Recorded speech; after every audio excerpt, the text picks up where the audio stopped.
Salut à tous, on se retrouve pour l'épisode numéro 221 de l'After Zappimage aujourd'hui. Je pense que vous avez pu suivre le dénouement du feuilleton entre la Juve et le Milan pour le transfert de Higuaín et le retour de Bonucci du côté de la Juve. Je pense que vous l'avez peut-être suivi sur OneFootball. N'hésitez pas à suivre l'actualité du mercato en ce moment. Il se passe beaucoup de choses durant cette période des transferts. Vous pouvez suivre tout ça sur OneFootball. Les liens sont dans la description. On va débuter nous avec Kevin Malcuit, le latéral lillois qui intéresse le club anglais de Southampton, qui se penche vraiment de très près sur le cas de Kevin Malcuit, lui qui a fait une très belle saison avec le LOSC, malgré que Lille a eu beaucoup de difficultés l'année dernière. Ça a été, comme je l'ai déjà dit, l'un des rares joueurs à être plutôt performant. Il est en nette progression depuis déjà plusieurs années, depuis qu'il est passé par Saint-Etienne. Il ne cesse de progresser.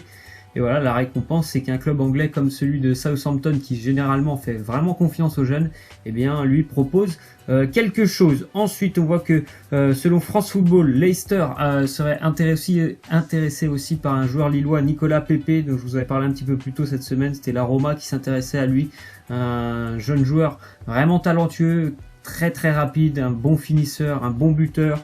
Donc voilà, le LOSC qui pourrait s'apprêter à perdre pas mal de joueurs pendant encore cette fin de mercato et durant ce mois d'août. D'ailleurs, le président lillois, il a fait une déclaration, Gérard Lopez, il nous a dit « On a un effectif trop important, donc on va devoir dégraisser. D'ici fin août, il devrait y avoir 4 ou 5 départs pour encore peut-être 2 ou 3 renforts. » Attention quand même à Lille, ils ont déjà fait des erreurs l'année dernière niveau mercato.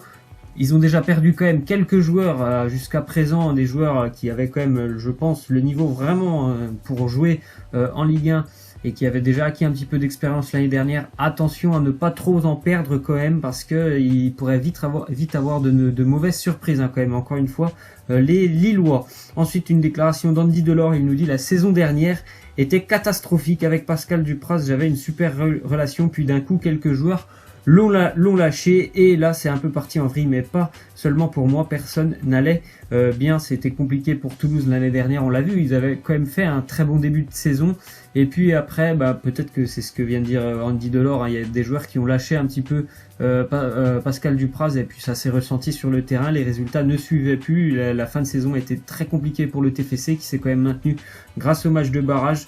Andy Delors, il a eu la chance cet été de pouvoir rebondir dans un autre club à Montpellier, où l'environnement me semble vraiment plutôt stable avec Michel Derzakarian. Donc c'est vraiment une nouvelle saison qui va, je pense, lui permettre d'inscrire pas mal de buts avec le Montpellier héros. On continue avec le Paris Saint-Germain qui veut encore dégraisser. C'est vrai que le Paris Saint-Germain compte actuellement beaucoup trop de gardiens dans son effectif. Je crois qu'il y a 5 gardiens, peut-être même 6 gardiens dans l'effectif parisien. Donc c'est pas possible, quoi. Tu peux pas avoir autant de gardiens. Donc soit ça sera Alphonse Areola ou Kevin Trapp qui devront normalement être vendus par le PSG.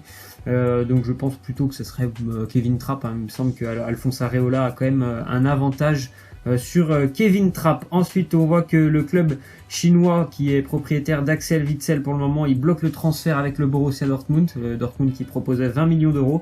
Le club chinois préfère le vendre beaucoup plus cher à un club de Première Ligue. C'est dommage, parce que je pense qu'il aurait vraiment fait beaucoup de bien au Borussia Dortmund. Après, les négociations ne sont pas terminées. Mais voilà, pour les Chinois, bien sûr, et comme souvent dans le monde du football, on essaye de vendre au plus haut prix, et c'est plutôt en Angleterre en général qu'il y a les meilleures offres possibles. Ensuite, on voit que Max Meyer, libre de tout contrat, puisqu'il avait terminé son contrat avec Schalke 04, il s'est engagé avec Crystal Palace, le jeune milieu de terrain de 22 ans, extrêmement doué techniquement quand même. Max Meyer, il s'engage, donc il va percevoir un salaire de 10 millions d'euros par an avec Crystal Palace. C'est tout simplement énorme, 10 millions d'euros par an, ça fera de lui le joueur le mieux payé de Crystal Palace. C'est sûr qu'il n'allait pas toucher un salaire comme ça du côté de Schalke, comme je l'ai dit, en Angleterre. C'est la démesure totale. Ensuite, on voit que Ashley Williams est prêté une saison à Stoke City par Everton. Ça a été une saison très compliquée l'année dernière pour lui avec Everton. Avec le changement d'entraîneur, il a beaucoup moins joué. Il est aussi franchement maintenant beaucoup plus lent défensivement. Il est quand même bien vieillissant, Ashley Williams. Donc il va essayer de rebondir du côté de Stoke en Championship anglaise. Ensuite, on voit que N'Golo Kanté aurait dit non au Paris Saint-Germain. Et la rumeur, ça fait maintenant un peu plus d'un mois qu'on entend parler de ce transfert d'N'Golo Kanté à Paris. Donc bon, après faut savoir que Chelsea il savait toujours pas trop qui allait être l'entraîneur. Maintenant on sait, c'est Maurizio Sarri qui a repris le club. Maurizio Sarri il compte énormément sur N'Golo Kanté, et visiblement N'Golo Kanté, le projet du Paris Saint-Germain, ou en tout cas de rejoindre le Paris Saint-Germain, ça ne l'intéresse pas. Peut-être aussi parce qu'on connaît le joueur, c'est quelqu'un d'assez discret, et je pense que la surmédiatisation du Paris Saint-Germain, ça doit peut-être pas lui correspondre vraiment. Il est peut-être très très bien en Angleterre, où il est beaucoup plus, on va dire, tranquille, je pense, et dans son petit coin là-bas, personne ne l'embête, alors qu'à Paris, c'est sûr que ça serait vraiment certainement trop médiatisé pour lui. Donc il aurait dit non au Paris Saint-Germain, et en plus de ça, Chelsea s'apprêterait à lui formuler une offre de revalorisation de son contrat. Il pourrait presque toucher, d'après ce qu'on entend en ce moment, 17 millions d'euros par an, N'Golo Kanté. Donc pour le moment, il est vraiment très très proche de continuer l'aventure avec les Blues. Ensuite, on voit l'agent de Diego Laxalt, le latéral uruguayen. Il nous dit comment Diego ne pourrait-il pas être intéressé par une destination comme le Napoli. Nous parlons d'une excellente équipe de grands fans et d'un excellent entraîneur, Diego Laxalt. Toujours joueur actuellement du Genoa, après sa très bonne Coupe du Monde. Il a vraiment suscité l'intérêt de pas mal de clubs, et notamment le Napoli, qui cherche vraiment un latéral. Il y a aussi, on a entendu parler de Matteo Darmian, pourquoi pas Serge Aurier.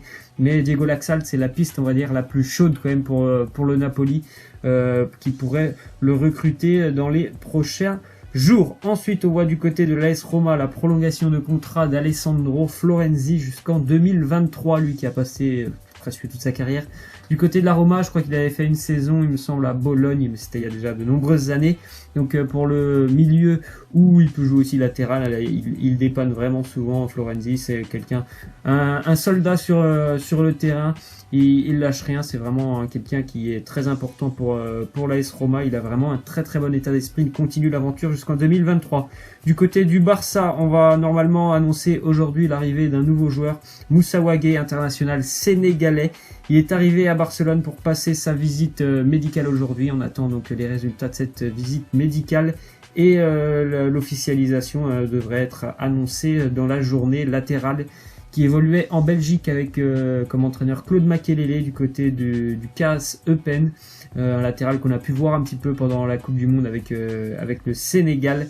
Vraiment quelqu'un, je pense qu'il a 19 ans, il peut encore bien progresser niveau défensif, parce que c'est un latéral qui est très très offensif. Si on allait aussi signe vraiment du côté du Barça, ce qui devrait être fait aujourd'hui.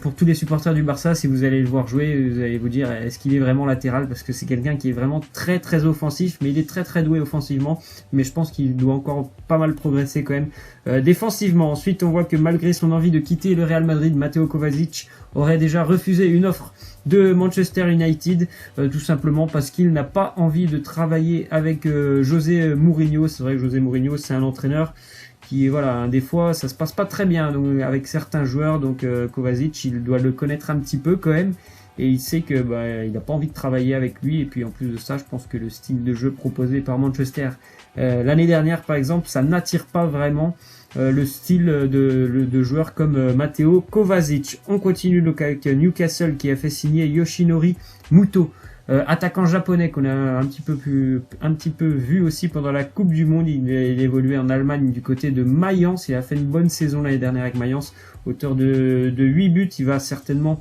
remplacer, il me semble, Alexander Mitrovic, qui a quitté Newcastle. Et puis il se passe quand même des choses pas très très bien du côté de Newcastle. Je crois qu'il y a beaucoup de problèmes du côté du club dirigé par Rafael Benitez. Ensuite, on voit le mercato des promus en Premier League à 8 jours de la fermeture donc du mercato. Fulham, plus de 90 millions d'euros. Wolverhampton, 50 millions d'euros. Cardiff, 30 millions d'euros. Une autre planète, c'est ce qu'on a dit.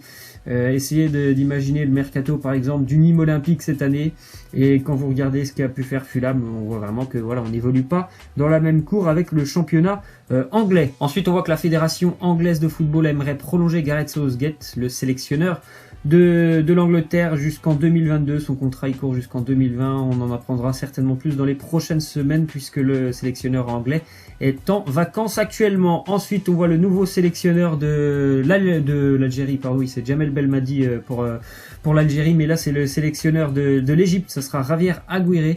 Bon, quelqu'un qui n'a jamais fait vraiment de très grandes choses en tant qu'entraîneur.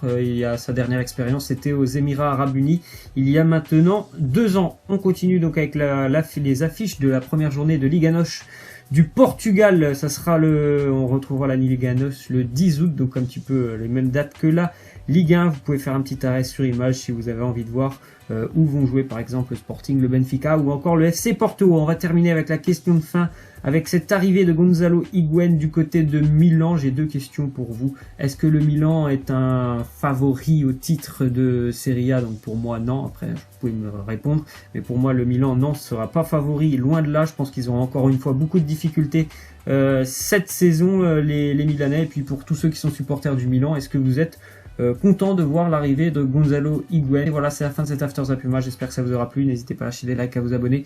Moi je vous laisse et je vous dis à dimanche. Ciao.